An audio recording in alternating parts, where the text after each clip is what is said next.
regardless of our culture, our religion, our language, our upbringing. The patriarchy is one. But how it manifests in different cultures and countries is different. It's not a matter of who is more or less oppressed, but more of how does this patriarchy manifest itself in different ways.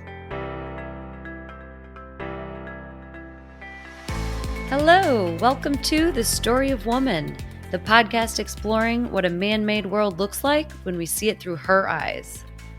Woman's perspective is missing from our understanding of the world. This podcast is on a mission to change that. I'm your host, Anna Stecklein-Lau, and each episode I'll be speaking with an author about the implications of her absence, how we got here, what still needs to be changed, and how telling her story will improve everyone's next chapter.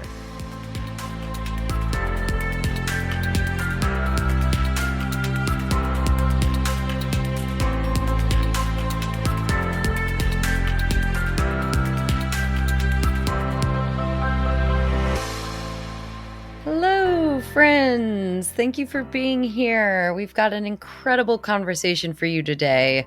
Not because of anything I say, but because my guest is a phenomenal individual whose wisdom and insights I could listen to for days. And she shares a perspective that is way too often ignored, spoken over, and silenced. I am speaking with Farida D, an Arab gender researcher and poet who has been studying Arab women's everyday oppressions for over a decade. Out of safety concerns, she writes under a pen name and doesn't disclose where she is based, which makes her writing even more brave and necessary. But for this reason, we weren't able to use the software I usually record with, so you'll notice the sound quality is a little off, but you'll soon forget it when you hear all the wonderful things she has to say. Farida has pushed back against a world that has continuously tried to silence her, and she has gone on to write 10 books, as you do. She writes about, quote, what we're afraid to feel. And she does so in a very engaging way that makes these complex and nuanced topics easy to understand. And she does it all with a lot of humor along the way. In our conversation today, we talk about the illusion of free choice. We talk about what people get wrong about Arab feminists and how women in the West can be better allies. We talk about hijabs, the censorship of women in Arab media, and the implications of making relationships illegal, as is the case in many Arab countries. We talk about the great myth of women being able to have it all and what is more realistic. We talk about bras and periods, and we talk about the fact that no matter our differences in culture and in life, we are all connected under the one ever-present patriarchy. And last thing, the 3 quotes you will hear read during the interview are taken directly from the book Rants of a Rebel Arab Feminist. Please grab some popcorn, or more realistically, keep doing that laundry and get inspired from my conversation with the wonderful Farida D. I hope you enjoy.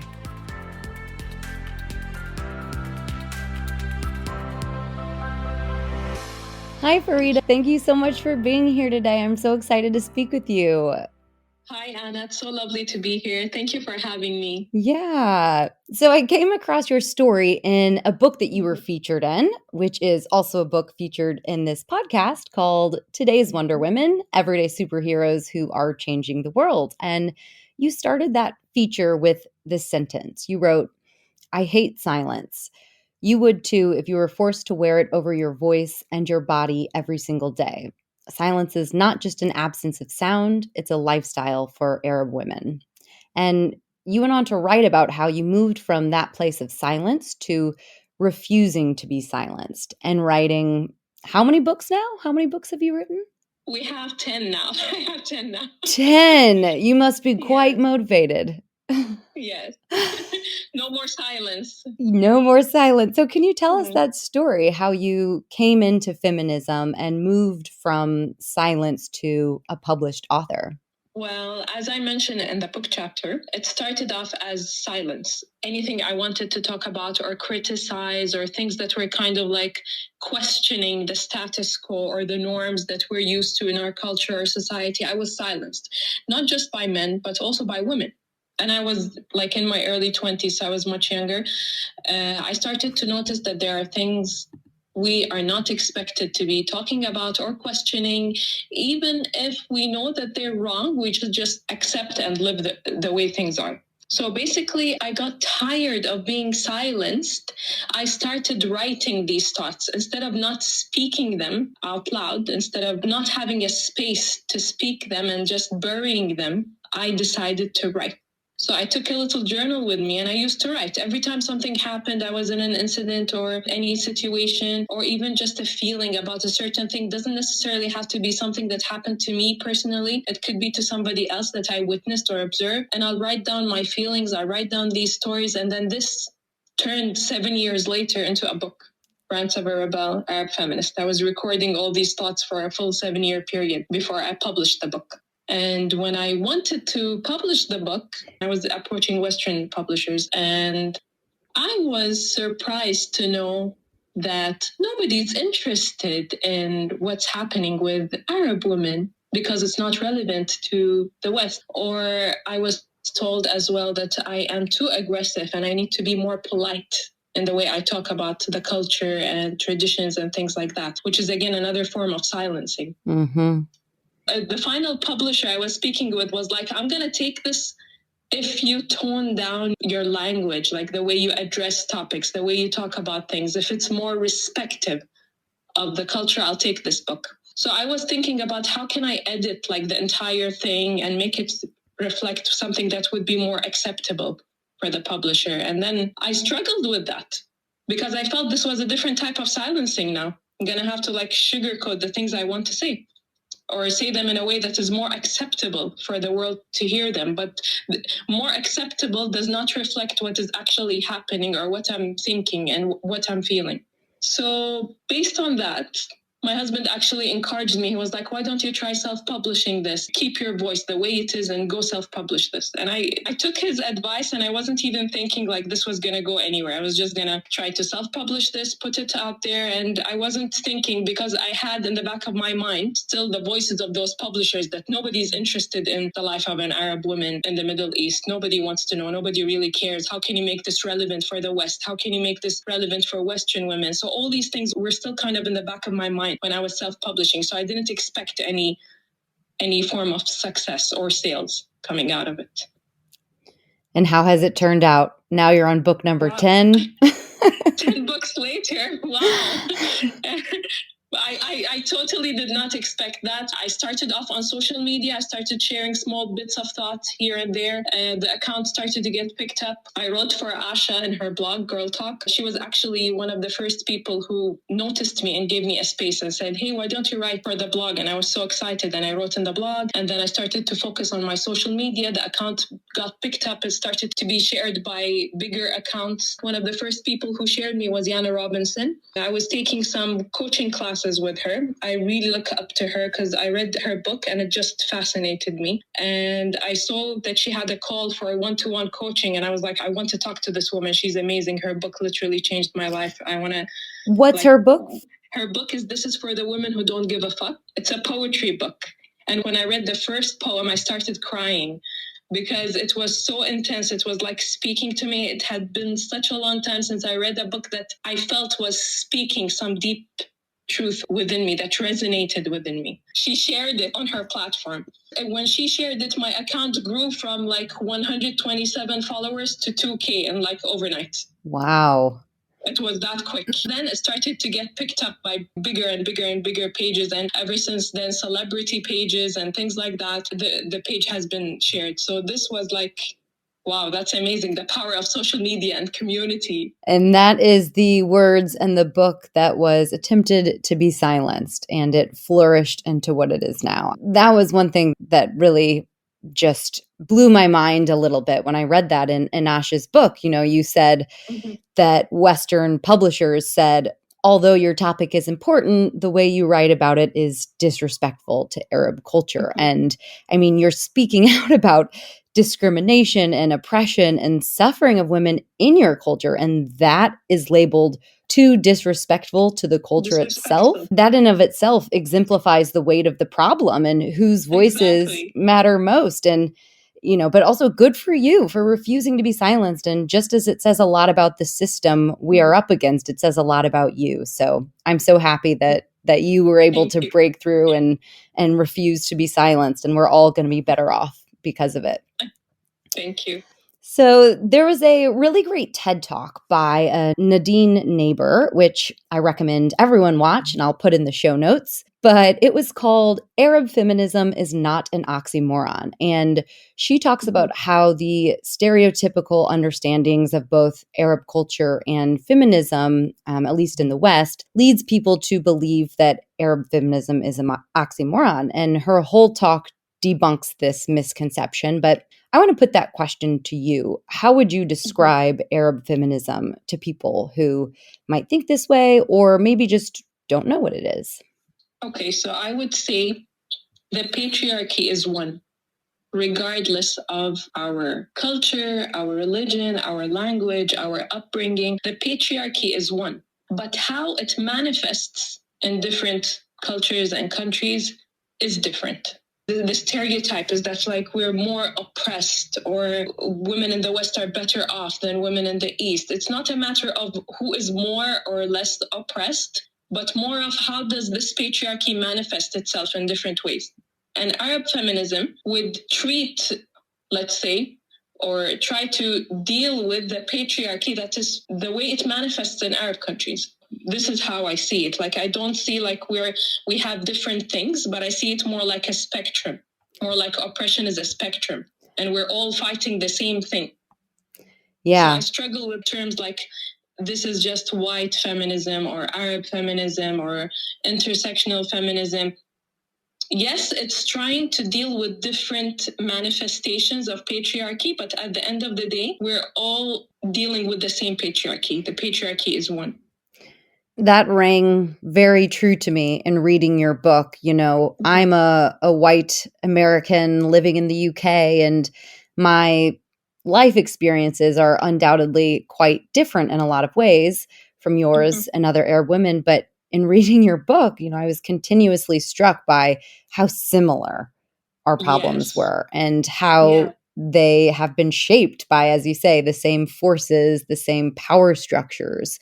But unfortunately, I think it can be easy for women in the West or just women from different cultures to separate themselves from one another. They may feel sad or angry when reading about something in the news, perhaps that happened elsewhere, but then they might think, well, that's just a totally different world, or that's just their culture. But as you say, it's the same culture. It's just... Exactly. It's extremely harmful when we try to think like, oh, this doesn't happen in our world. This is just something in Muslim cultures or Arab cultures. This is their problem. But it's actually a spectrum. The problems that we face in Arab countries are the oppressions that women experience are the same. They just manifest themselves in different ways.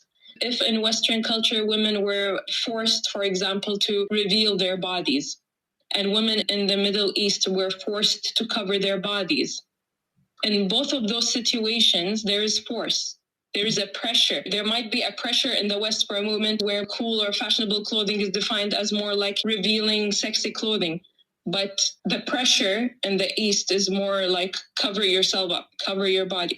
At the end of the day, it's pressure. This is the root. The patriarchy is one. It is the pressure that women face, that they have to express or dress themselves in certain ways to fit in. It's like a flip side of the same coin. It's this, as my mom says, same shit, different package. Yeah, I think you're spot on with calling it a spectrum. And I think that that's a really important point too, because that was another theme throughout the book, that on this spectrum, on one side, there can be seemingly benign issues that have a much bigger impact, even if that bigger impact isn't on us personally. For example, you talk about periods and period shame in your book. And for us in the US and the UK and the West, combating period shame may not feel like the biggest priority, but by not taking it seriously, we're perpetuating a much bigger problem for people on perhaps the other side of that spectrum. And unfortunately, the people with the most privilege on the one side are the people who have the most power to do something about it, but they can't always see how it manifests and how it plays out on the other side of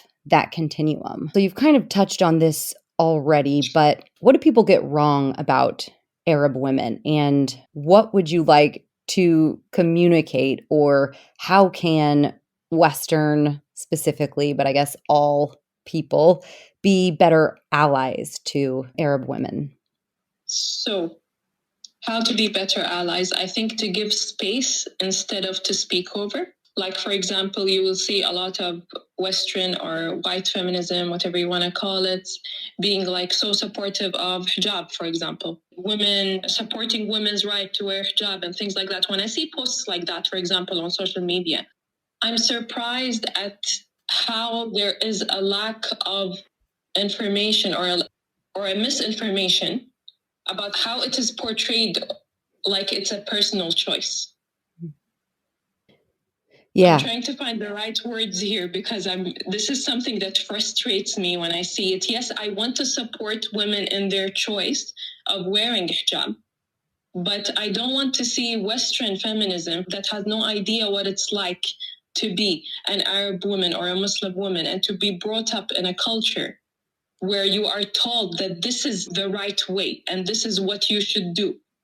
And to be told that as Western feminism, yes, we're supporting women's rights as if women just have the right to choose that. We also have situations where women are forced to wear it. Girls as young as 9 years old are being put into hijab where they're too young to even decide whether this is something they want to do or not. And when you wear hijab, it is a commitment. You're supposed to wear it for the rest of your life. It's not something that you wear it and take it off. Wearing it and taking it off is worse than not wearing it. And I've experienced that personally. I've talked about that in the book. So I would prefer Western feminism to give a space for Arab women to let's have these two conversations there. Let's not just have the conversation where, yes, we support hijab and hijab is women's rights. Let's also, if we want to do that, let's also acknowledge that there are so many women who are forced. And this is a tool used by patriarchy to cover women, to shame women. I mean, let's acknowledge both of those things if we want to talk about hijab. So this is just one example how I feel like it's so complex when somebody is speaking over you and saying that they're giving you your rights, but they're speaking over you instead of giving you the space to express yourself. Yes, I do support women who want to wear hijab. I'm not against women who are making a choice to want to wear it, but I also acknowledge deeply that we are often forced into making that choice. As I talk in the book about the illusion of free choice.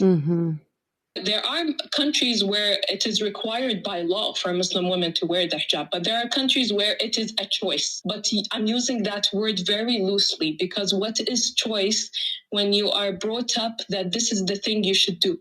This is the right way. This is how you serve God. This is how you protect your family's honor. When you are taught all those things, and then you say, I chose to wear hijab, how much choice did you actually have?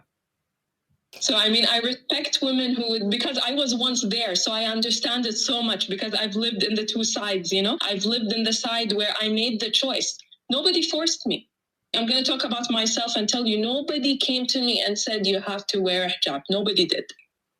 But the entire teaching of the culture and where I grew up, it was kind of pushing me into that direction, into that choice. So when I wore my hijab and I was 16 years old at the time, when people ask me, especially when my Western friends ask me, I would say I made a choice because that's what I felt. I chose it. Nobody forced me. But then as I got older and realized how much of that choice was actually free, how much of it was actually indoctrination from the culture and society and all these little unspoken messages that were seeping into my conscious and my subconscious without me realizing. And probably fear of the reaction or the backlash if you chose not to wear it, perhaps. Fear of hell. Fear of, I think I wrote about that in the book. About when I was younger, I read a book which had, it was not a book, it was more like a pamphlet that was like advising young girls to wear hijab. And it had things like the girl who didn't wear hijab would be hanged in hell upside down from her hair or whatever. And then at that time, I used to think if I cut my hair really short, I wouldn't be able to be hanged in hell from my hair because I wasn't wearing a hijab, because my hair would be too short and I wouldn't be able to be punished that way. I mean, this is, to me, as an adult now, as a 34-year-old woman, looking back at that when I was 10 or 11, having this material, this is child abuse. Like, this is reading that and having that information, and like the nightmares I used to have thinking about, oh my God, I'm going to go to hell because I'm not wearing hijab. At the end of the day, my mom and dad, nobody came and told me you have to wear it. But when I have all this information in society, when I'm feeding on all of this information, of course I'm going to choose to wear it. And of course I'm going to tell you it's my free choice. It's never really a free choice. We never have free choices. In the patriarchy, women never have free choices. We have illusions of free choices. When we're shamed, when we choose otherwise, then we never had a free choice to begin with. And women are shamed whether we do A or B or C or D. There's always a reason to shame women for whatever they're doing, whatever they're choosing.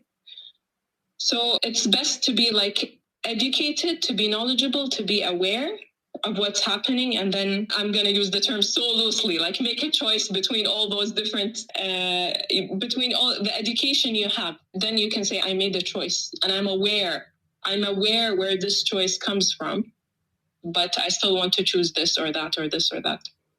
I don't know if it makes sense.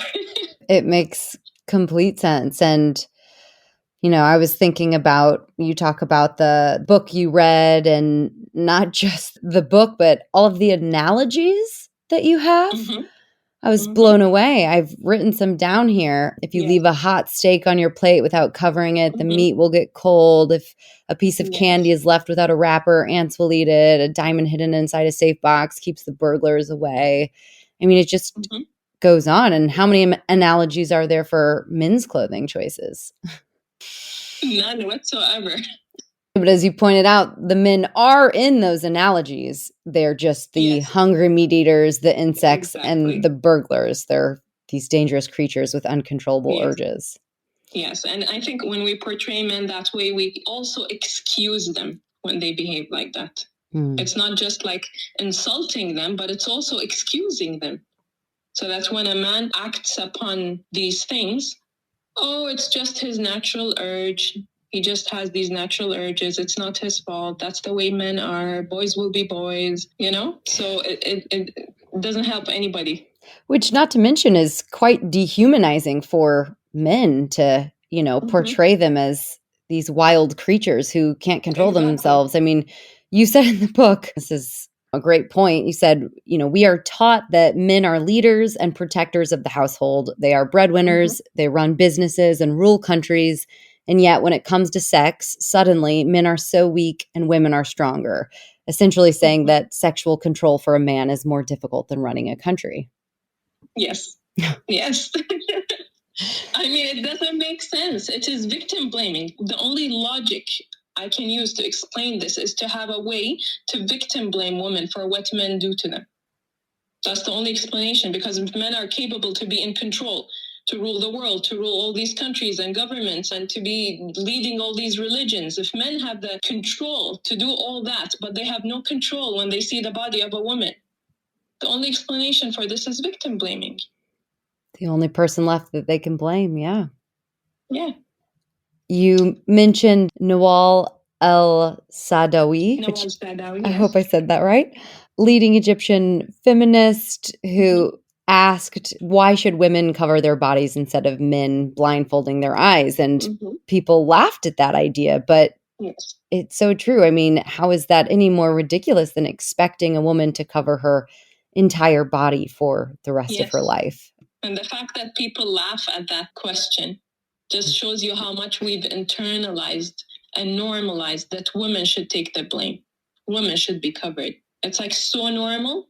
We don't even question it. It's not even funny. It's not, if we ask that of a man, it's suddenly, are you kidding? Because we're not used to seeing men being held accountable. We're not used to that. And how do you see this play out in your advertisements? You mentioned that in some Western magazines that they're modified to abide by the laws of modesty. So there'll be someone who takes a black Sharpie and covers over. Yes. And then you gave one specific example of an ad showing a family having fun in a pool and a mother wearing a swimsuit. And she was replaced by a beach ball. Yeah. Exactly. Swapped out for a beach ball. Yeah, we have a lot of censorship in the advertising in Middle Eastern countries. I think I talked in the book about the logo of Starbucks as well in Saudi Arabia being turned into a boat instead of the mermaid that's globally used. Because the Starbucks mermaid was too much. Too much. Showing too much. Men are going to just lose control. They're not going to be able to handle that. They're not even going to drink their coffee. They're going to get too excited. It's too much. Like there is a lot of censorship from the whatever Western media. Like we have the same magazines that are in the West, but they're censored. You would see like some pages would be ripped out, or if a celebrity, say, I don't know, Britney Spears or whatever, was in a really, really short mini skirt or really revealing crop top, you'd see a Sharpie colored over her body. I grew up reading those magazines. Like I would wait for the magazines, Teen, Pop, whatever, Cosmopolitan, all these Western magazines. We have them, but they're all like edited. And if things are too much, they're ripped out. And you even have advertisements that go along with those analogies, like the sucker with flies on it. And women are supposed to be the sucker in that advertisement. Yes. This was a popular campaign. It went viral online, and it just showed a lollipop that is covered and nothing was around it. And then in the next image, the lollipop was uncovered, unwrapped. And then there were so many flies, like they want to come to the sweet, sticky candy. And this was used as a metaphor for hijab, that if a woman is wearing her hijab, then nobody's going to come and harass her or bother her. And if a woman is not wearing it, she can expect that all this unwanted attention is going to be following her. And all she has to do is cover herself. All she has to do is cover herself. So funny, because as I write in the book, that even when I did wear hijab for a period of 7 years, it did not stop the male gaze. It did not magically erase the male gaze. It did not stop men from harassing me. It did not stop men from trying to, throw their number at me or whatever, or all these things that they do when you're out and about. It did not stop it. It was still there, which was so confusing, because I kept thinking, like, maybe if I was not wearing this color, or maybe if I was wearing something a little bit baggier, or maybe it's like, it's a never ending cycle of conditions, and you can never reach a resolution, because the problem is not the clothes of the women. It is the way men treat women. It's not what the woman is wearing.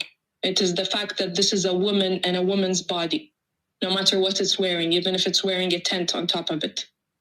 If a man can identify that this is a woman's body, he's going to be entitled and act upon his entitlement, because that's the way he thinks it's okay for him to do that. There's no consequences.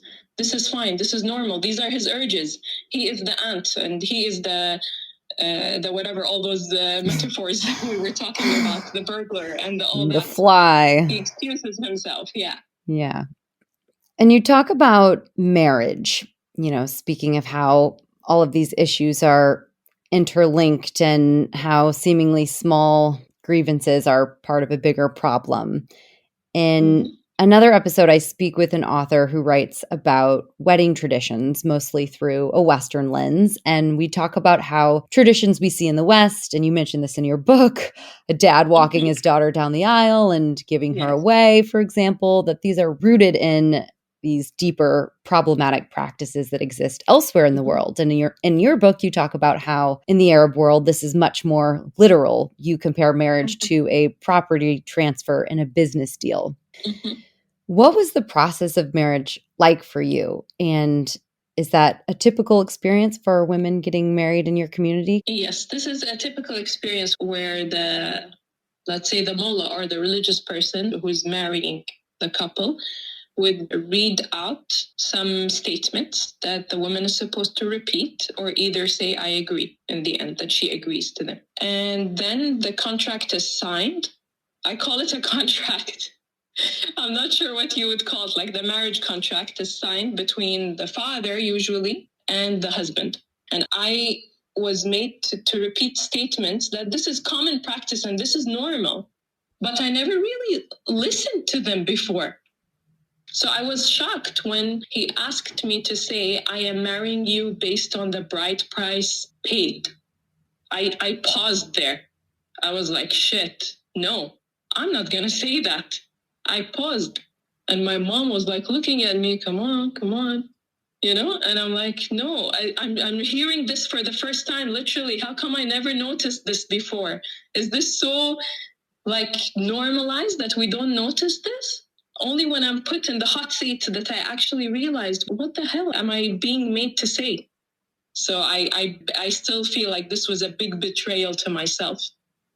But I went ahead and said it because if I had refused to say it, I wouldn't have been allowed to get married. I had to say these things. And was there a actual bride price that went along with that? Yes, there was. But I thought when I had that this was a gift because this is how we portray the tradition, that the groom gives the bride monetary sum as a gift before the marriage so that she can prepare for the wedding and all that. This is the way it's presented. All our life and in our upbringing, we see this as it's just a gesture, a gift, nothing else. But then when you're made to say that I am marrying you based on the bride price, it didn't feel like a gift anymore. It felt like a price tag. And then after you got married, you had a marriage license. This was new to me, learning about. I call it a marriage license as a metaphor. It's not actually a license, but I use this as a metaphor because I mention in the book that I don't believe in marriage. I never wanted to get married in the first place. But to live in the Middle East and an Arab in a Muslim country, to live with another man without being married is illegal. So I saw this as like, okay, just like when I want to travel, I need to get a visa. If I need to drive a car, I need a driving license. If I want to live with this man that I love, I need to get married. So this is a marriage license. I saw it that way, It's like I'm just applying to get this piece of paper so that we can live together and it's not illegal. Or stay in hotels, or you mentioned... Stay in hotels, yes. You kind of talk about how that requirement not only impacts the love lives of women, but also can create very dangerous situations for them. Yes, I see this as if we say like having a relationship without being married is something that is illegal.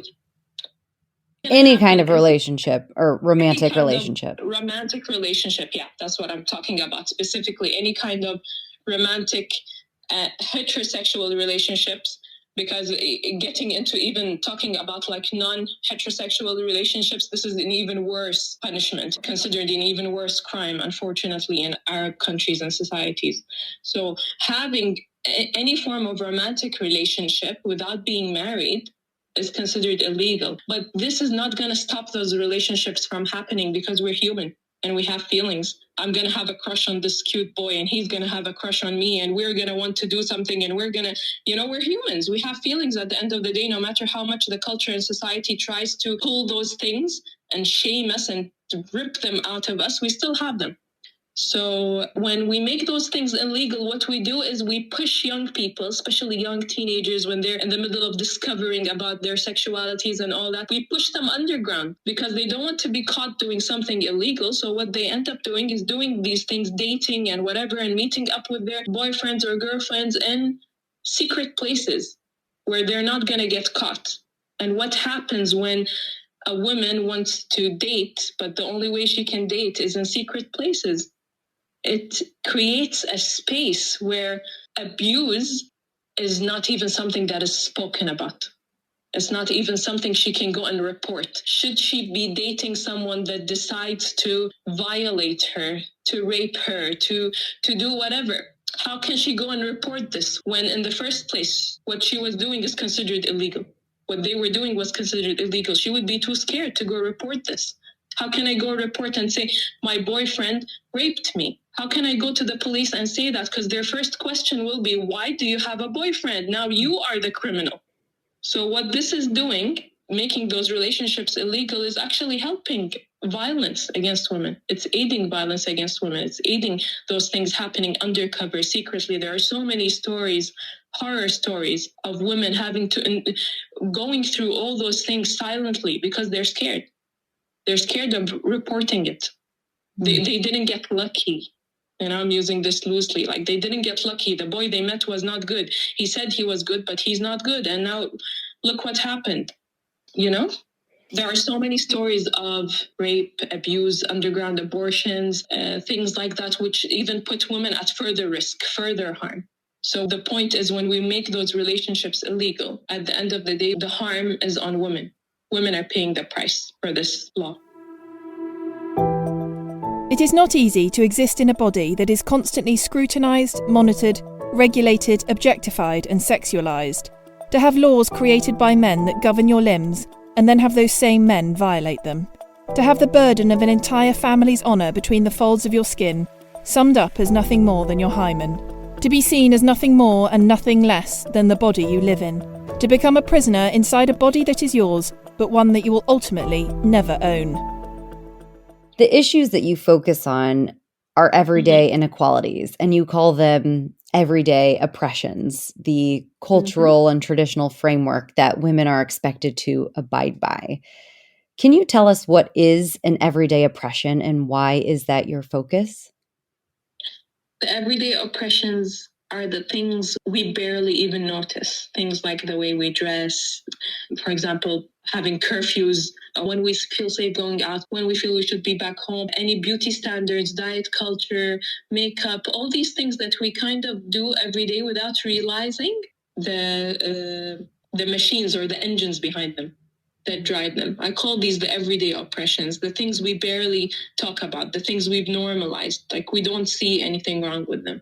I like to talk about these things because I feel when we're aware of these things, we can understand even deeper structures. Like, we can link our everyday practices to deeper structures. And everything is linked. I see everything as linked. Unequal pay is linked to abortion bans, is linked to sexualization of women. They're all linked to each other.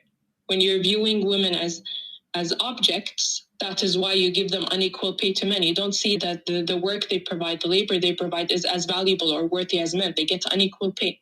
When women are treated as objects, the abortion bans are enforced on them because they're objects. They're just machines. They're to produce whatever sperm is put inside them. They should produce the outcome of it. They have no choice in deciding. So everything, it's like it's all connected. The day-to-day things are linked to the deeper structures.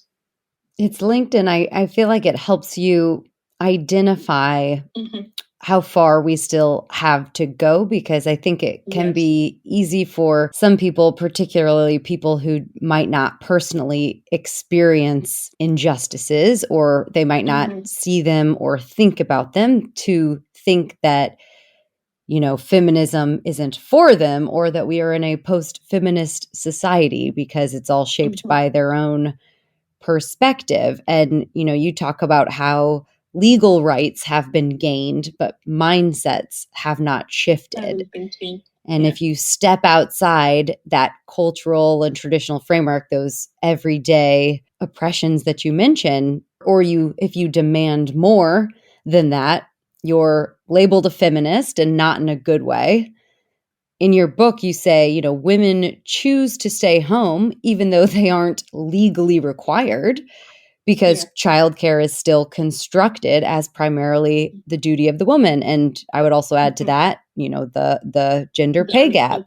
Exactly. It's a lot more economical for her to be the one when she's making less. And there's extortionate costs for childcare. And again, all of these issues that you go over, periods, body image, abortion, parenting, the workplace, bras, it's just, again, just struck me how similar. It's all connected. All connected. Yes, it's the mindset. Yeah. So one of the everyday depressions that I want to discuss is bras, because this is something that has been given more social, cultural, and political meaning than any small piece of clothing ever should. And you write about the two very different meanings that bra has taken on in the West and in some Arab nations. So I guess you could say the bra falls on this spectrum of oppression, and there are two opposite ends of that. Can you tell us about that? It's interesting about the bra, where it's viewed in Western culture as like a shackle of misogyny, and it's imposed on us by men, and we need to get rid of our bras. And then on the other side, in the Arab world, there are fatwas, which are like religious interpretations that would say bras should not be worn by women because they are tools that are used by women to deceive men by making the breasts look more attractive. So it's like, where, like when I see that, where do I stand? I feel confused. Where do I stand? Am I here or am I here? Are they oppression, or are they tools used against men, or is this just a fabrication, like how men like to twist things and victim blame and all that? So it's interesting. It goes back to what we were talking about earlier, how patriarchy is one. The patriarchy is one. It just manifests itself in different ways, in different cultures. Mm-hmm. So it's the same thing at the end of the day. And another same problem, different ways of manifesting, is the next everyday oppression you talked about, which was periods, which again is an experience as natural as breathing and sustains life, but yet somehow it's stigmatized, shamed, and in some countries taxed. So your mullah said that, or checked that you weren't menstruating before he allowed you to consent to your marriage. Is that right? Yes, it was to make sure, like, he didn't literally come and check my pad. He didn't know. But they take your word on it, They take your word on it. Like you say, yeah, I don't have my period, so okay, we can go ahead with that. You wrote in the book that he said, in quotes, "A menstruating woman cannot take a big decision such as consenting to marriage. She would be too emotional, hormonal, and irrational." Yes, this was when I asked, why do you need to know whether I have my period or not on the day? And that was the response. So I was kind of shocked. And, this is all of the things that people can think about women on their periods in the West. It might not be as explicit. But we think, like, women, oh, you're on your period, your PMS, is it that time of month? There are all these jokes about it. You can see how, like, where in the West it's taken as something as a joke. Oh, she's acting crazy, she's on her period or whatever. And then here you have on the other side how seriously this is taken. Like, women are not seen as fit enough to consent to a marriage contract when they're on their periods. It's like, it's not a joke anymore. It's not just a laugh. It's something that is actually enforced. Women who had their period are not even allowed to pray in the Muslim culture. You are not supposed to fast either during Ramadan. You cannot touch the holy book. In Hinduism, you cannot enter temples if you're menstruating. So this is something that, again, goes back to the idea, like, the patriarchy is one. We're seeing it manifest in different ways, whether it's making fun of women and making it a joke, or actually enforcing it on marriage contracts, or how you practice your religion. It's the same thing, just being applied in different ways. The fact that having babies is seen as the next step after marriage puts a lot of pressure on women in particular. Many women in our society do not even realise that they do have a choice. They feel that when they get married, they have to start making babies because otherwise they will be shamed and asked, "What is wrong with you? When will you have a baby?" As if a woman's only purpose in life is to grow life inside her body. And if she doesn't live up to that, then there is no point for her existence. You say that encouraging women to think they are born to be wives and mothers produces the biggest hurdle towards women's independence in our society. What do you mean by that? When we're teaching them your role is to be a wife and then a mother, you're teaching them that you exist on this world to serve men. There's no other purpose for you. So my focus here is going to be, as a young girl growing up and thinking that what the biggest dream I can dream of is to be a wife and a mother, then that's all I'm going to be dreaming of. Prince Charming and the fairy tales and happily ever after. There's nothing that I It stops me from thinking about myself, about what potential do I have? What is my purpose in this world? It makes me unable to see myself outside of the lens of serving men. Like, who am I outside of that role? What is my purpose? What are my goals? What can I achieve? How can I make this world a better place? It's impossible that the only thing I am here for is to serve men. But when you teach that to girls from a really young age, and girls are conditioned into this, like from a young age, you would see the eldest girl in the household is given more duties even than the father. Like, if the mother was away, the eldest daughter would be the one that's taking care of the family, not the father. So she's handling the duty and the labor, and it's being ingrained. It's ingrained in us in stories and fairy tales and things like that. And it's devastating, really. When you limit women, you are mutilating their imagination of what they could be beyond these rules that are set for them by patriarchy. And then we blame the women for being too weak and dependent on her husband for survival.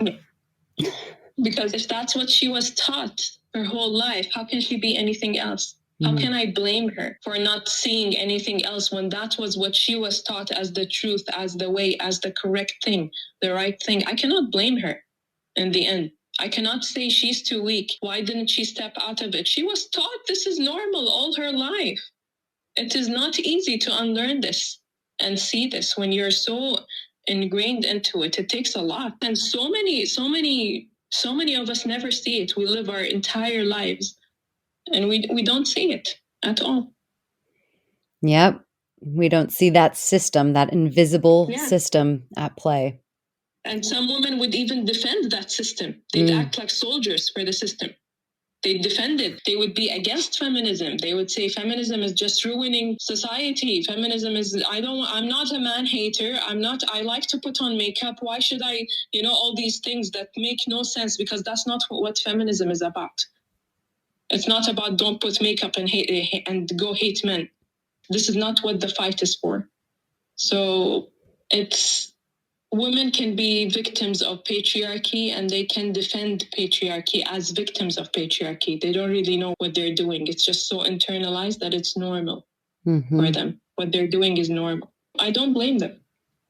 No. I don't blame them for it. No. Yeah. Me either, but I do want to find a way to wake them up. Which I think is what your work. Yes, I try to do that with my work. I hope it finds home. I get a lot of messages from women telling me, you made me change the way I think. You're saying the things that I think about but don't know how to organize. And it's so nice to hear all those messages and to see the impact that's happening. I was never the one to go to someone who is opposed and try to force them to see the light. That's not the way I do it. I put my work out there, and if you feel ready to receive it, it's there. If you're not ready for it, I'm not going to hammer it into your head. I've gotten messages of people saying stuff like, why don't you change the way you talk so you can appeal to men? And then men would be on our side, and then they'll fight for feminism too. And I'm like, that's not the point. That's not the point. I'm not supposed to change this and make it more easy to digest for men. I do have supporters that are men, and the men who want to support feminism do not need you to break it down into a digestible form for them to accept it. They're there. They understand that they're there. I would much rather empower the oppressed than spend my time trying to convince an oppressor to be on my side. Because I've tried that. I've been there. I've been so drained trying to convince people who cannot see. I've had discussions that would go for hours and hours and hours on end with people in my, I'm not just talking online, but people in my own life. I've had to cut out people from my life because I've started to realize this person is toxic. They just want to ruffle your feathers. They drain you. They don't want to accept what you're saying, but they just want to drain you. Draining you is a nice tactic to silence you in the end, because then you'll feel exhausted. And you're going to feel like, what am I doing? What's the point of this? It's a tactic to silence you. So I'd much rather empower the oppressed and let them unlearn and heal and all that than waste my energy on an oppressor who's not even willing to listen. But as you point out in your book, men do need feminism too, whether, we're the ones to bring it to them or not. And now for Men Are Losers Too. In gender inequality, of course. These are not women's issues. These are everyone's issues. Because as long as women are held back from their full potential, so are we all. Can you tell us, how does the patriarchy harm men, and what can they stand to gain with feminism? Men actually have the highest rates of morbidity and mortality because they have really high depression rates, high suicide rates. And why is all that? Research shows us that this is because of the way that men are expected to behave in patriarchy. The toxic masculinity, the man up, show no emotion, you're tough. Men drink more. They're more likely to get in car accidents because of reckless driving, because they are taught by patriarchy that this is what makes you a man. These are the things that make you a man. You should be tough. You shouldn't go seek help. You shouldn't go for therapy. Don't talk about your feelings. And as a result, men face higher rates of morbidity and mortality because of that. So this is how the patriarchy hurts men. The patriarchy gives men privilege, yes, but they expect them to pay a price for this privilege. It's not free. It's not given to you for free. You need, as a return, to act like a toxic masculine in order to have that privilege. And as a result, this kills you as a man. It kills you. And men are willing to die for that privilege, to keep that privilege. They're willing to hold on so tightly to the toxic masculinity and willing to die for it and willing to be, depressed and sad and all these things and not seek help and not express their emotions and not do this or that just because they want to hold on so badly to that privilege.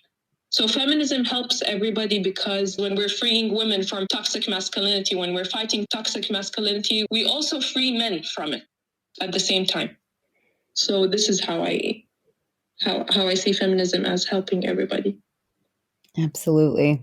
There are two sides to it, one more oppressed, but yes, to tie back into that spectrum of oppression, you could also look at the side of what men lose and the toxic masculinity and everything, as you say, on one side, and then the women on the other side. Of course, women are definitely much more oppressed under patriarchy. Yes. I'm not implying that men are equally oppressed as women. Women are much more oppressed, which is why men uphold patriarchy. Mm-hmm. They are willing to pay the consequence so that they can hold on to the privilege and the power, even if it hurts them too. Mm. And you talk about how feminists have fought for women to start participating in traditionally male-dominated spaces outside of the home, studying, working, driving, voting, but men haven't been encouraged to participate in the traditionally feminine spaces. You mentioned the example of the older daughter taking care of the household instead of the father, and how all of this leads to, as you put it, neutralizing the masculine and shaming the feminine. Yes. Can you talk to that phenomenon, I guess you could call it, of neutralizing the masculine and shaming the feminine? Because when we see the roles that traditionally men have or have been playing outside the house, and when we fight for women's rights, we're giving them access to those spaces as well. But nobody is asking for or accepting to have access to the spaces that have traditionally been assigned to women in the house. So what's happening then if both men and women are working? What's happening? Who's taking care of the kids at home? You would find that those roles are still assigned to women. We have hired help or nannies or whatever to take care of the kids, not a shared responsibility between the parents. Or you have capitalism jumping in and taking advantage, like nurseries or things like that, to profit out of the fact that men don't want to do their part as well in the care. Because this idea of women having it all is a myth. Nobody can have it all because nobody is doing it all. The men who have it all are not doing it all. There's a wife at home that's taking care of the kids and everything, and they're doing their jobs. So on the outside, it looks like, he has this big CEO position, and he has a wife, and he has the kids and the perfect home, and he has it all. Actually, he's not doing it all. He's doing half of it. But when we say women can have it all, we actually expect her to do it all. We expect her to go to the office and to come back home and take care of the kids and cook and clean and meet the deadline and don't forget the meeting in the morning and drop the kids off at school. We expect her to do it all. And nobody can do it all. Nobody can do it all. This is an unrealistic expectation to have of women. Yeah, you say it's not enough for women to have the freedom to practice what was once considered strictly male privilege. We also need women's traditional roles to be acknowledged, valued, and practiced by men. Yes. We need men to take more of the roles in the household. Even research shows us that women still, even when both the man and the woman are working outside the house, still women takes more of the toll at home. Mm-hmm. The emotional labor, the care work is still, women are still performing more of it than men. So looking forward, you call for a mental revolution. Can you tell us what you mean by that and maybe what we can personally do to either improve our individual situation or become a part of this bigger movement? Unlearning is what I mean by it, the mental revolution. To unlearn these everyday oppressions, to think, to be aware of the things we take for granted, the things we have normalized. There are so many things that are not normal, but we have normalized them, and so they have become normal. So unlearning that, this is the mental revolution. This is the first step in realizing and freeing ourselves, our societies, our world. We need to change the mindsets. As I said, it's not enough to change the laws. When we change laws, but the mindsets are still the same. It does help that there is a law that's going to punish you if you don't abide. But when the mindset is still stuck 100 years back, it's going to be problematic. Our day-to-day, our everyday oppressions are still going to be eating us up. How do you think we can start to unlearn? By being aware, asking ourselves questions like, why am I doing this? If I decided to wear hijab, for example, or if I decide to take it off, why am I doing this? How am I making this decision? Being aware and educating ourselves about the choices we make in our everyday. Being aware of the root, the history, everything that is related to the decisions that we take on an everyday basis. Being educated is the first step to be aware. If we are not educated, we don't know what we're doing. We're just following the society, the culture, what people are saying. When we don't know for ourselves, we cannot be aware. We will just continue to go with the flow. And it's not something easy to do. It's not something easy to question, it's like the basic things that I do every day, to question, to be aware, reflect, have a journal, have a diary, especially look at the things that bother you. Usually this is a sign that can trigger you to learn more. If something is bothering you, this is how I decided in the end to take off my hijab, because I started feeling this thing is bothering me right now. It's suffocating me. I don't want to live with it anymore. So I started questioning. So I started educating myself. I started reading about it. I went into the library, got books, learned about the history, got so shocked that there are so many things I didn't know, because I just went along with the culture. And the culture says this is what a woman should do. This is how a woman should dress. But I didn't even for a second think that this could be a tool being used against me. This could be oppression. This could be all of that. The most dangerous type of oppression is the one that gives you the illusion of free choice. The type of oppression that tricks you into thinking you have a choice and you are making a choice, but it actually ends up making the choice for you.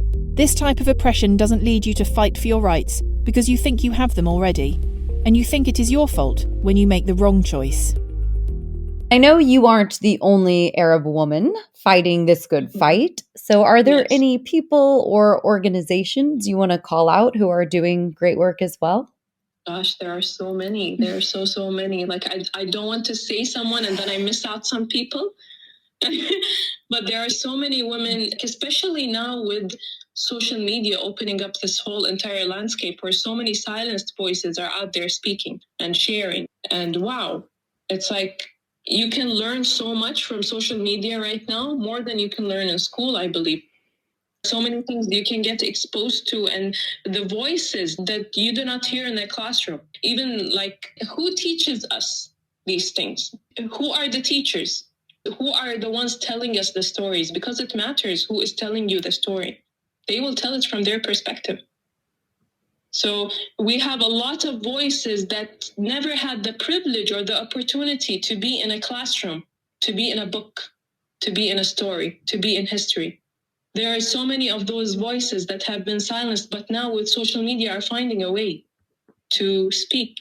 And you can hear authentically, directly from them, not somebody reiterating their story, not someone with privilege telling you the story about a woman who was oppressed. You can hear the story directly from her. Yes. And as your podcast wonderfully ties up story of a woman, all those stories of women that are silenced, you can hear them online. A lot of people would tell you like social media is such a waste of time and all that, but can actually be used as an educational tool. And you can learn a lot, and it can help you in your unlearning and the mental revolution we were talking about earlier. Absolutely. There was a New York Times article just yesterday or perhaps the day before highlighting a few Instagram accounts by Arab women who were trying to educate women about sex and their bodies. Yes. I'll link to some of these in the show notes. I'll send you some accounts as well. If you would like, I can send you some Instagram handles of some really good accounts that are doing the work, like Arab women who are sharing their voices. Yeah, that would be great. Love to share that. So if people take one thing away from this conversation today, what would you want it to be? Wow, that's the toughest question. All of it. Just take all of it away. One thing to take away.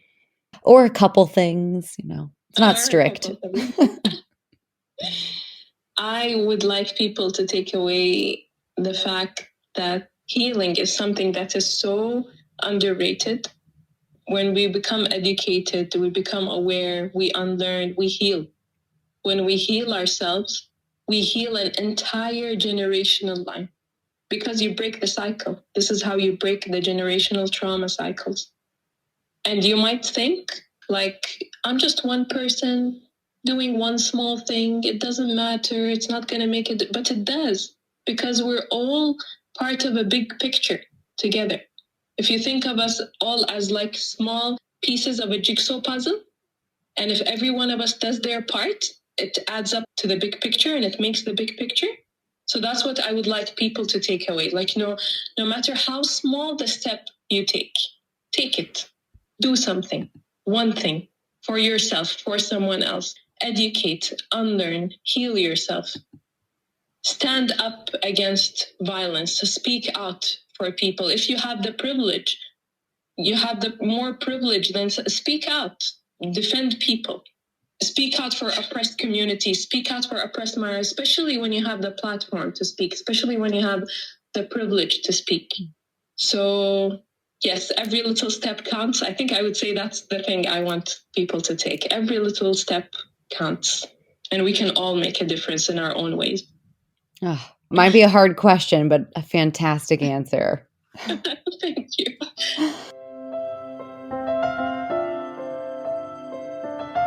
And now for Your Story, the part where you are invited to reflect on this story as it relates to your own life. Think about it, write about it, talk about it, and if you wish, share with the community. Whether or not you are listening in real time, if you send in your thoughts, experiences, questions and recommendations, they may be included in a future listener-led episode. There is a link in the show notes, or revisit the Your Story episode to learn more. Remember, no matter your story, you are not alone in your experience, and there is power in our collective realisation of this.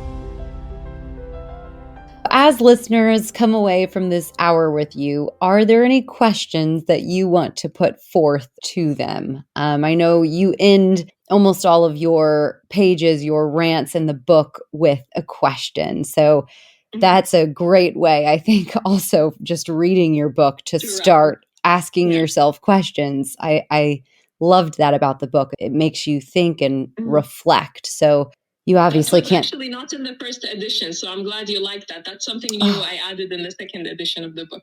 Yeah, I thought it was a really nice structure that you kind of wrote out everything that you wanted to say and then asked an open-ended question about everything you just said, which makes you, as a reader, stop and reflect and think. Reflect on your own, yes. Mm-hmm. So you obviously can't say all of those questions in this moment.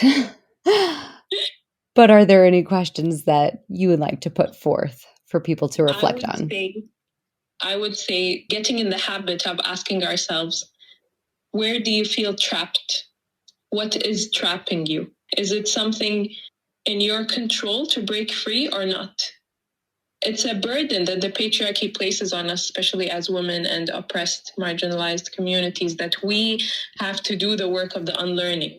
It's another burden put on us, but nobody's going to save us if we don't save ourselves. So I would say, like, get in the habit of asking myself these questions, which is ultimately what helps me unlearn, because it's a process. I'm not going to say I'm done unlearning. It's a process. It's a continuous, it's a lifelong journey. It's not, there's no destination at the end. I'm just going to keep unlearning, and life keeps getting better when I unlearn things. So where do you feel trapped? What is trapping you? Is breaking free in your control or not? And how can you work with that or around that? These are some questions I'd like to ask. Feminism was established so as to allow unattractive women easier access to the mainstream. Bitter, nasty, ugly, man-hating, empty horror show. Lesbianic sort of feminism. Which is what feminazism was essentially all about. And now for The Feminism Gets a Bad Rap Because the Narrative Has Been Just a Bit One-Sided corner. All right, and now for some rapid-fire questions to wrap up. What does feminism mean to you? Feminism isn't just equality or equity, but also healing. And I think we've kind of answered this, but have you always been a feminist? I think we all are feminists. It's just society teaches us misogyny. Society teaches us patriarchy. Nobody is born believing that women are inferior to men or girls are inferior to boys. This is something taught. So I think we're all born feminists. It's just, when do we discover that we are? For myself, I discovered this in my mid-20s when I started writing the book. That was the next question. What is one of your earliest feminist memories? So perhaps it's before then, a time that you started to realize that the world didn't treat girls and boys the same. I would say, I didn't know it at the time, but on hindsight, thinking back, it was when I always saw my mother so confident and not giving a shit, not following society rules or diet culture or things like that. I used to see a lot of women around me so immersed in, she stood out to me as someone who didn't care about these things. And back then I used to think, my mom didn't care. Why didn't she care? But now on hindsight, I think, wow, okay, she was way ahead of what I was thinking at the time. So I would say that's my earliest feminist memory, seeing my mother and the way she lived her life. What is the story of woman to you? The things we are afraid to feel, to speak, our stories in the silence, I think. Every silence has a story. Oh, there's so many quotable moments from this hour with you. Every silence has a story. Oh, that's good. Thank you. Do you have a favorite book? This has proven to be one of the tougher questions. This is a really tough one. I'm going to go with Yana Robinson's. This is for the women who don't give a fuck, the one I talked about in the beginning, because this book really, when I read it, I hadn't read poetry in such a long time. And when I opened this book, it just floored me. The emotion in it floored me. It brought me down to tears.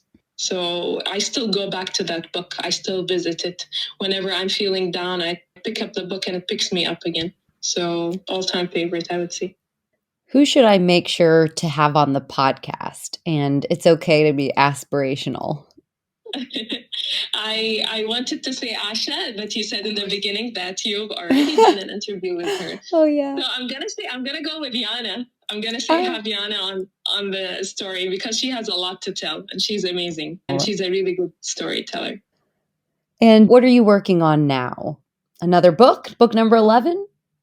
Yes, I'm working on book number 11, which corresponds to the 9th list of shit that made me a feminist. And I'm also working on my own website. I'm trying to move everything because the Instagram algorithm is really, really harsh.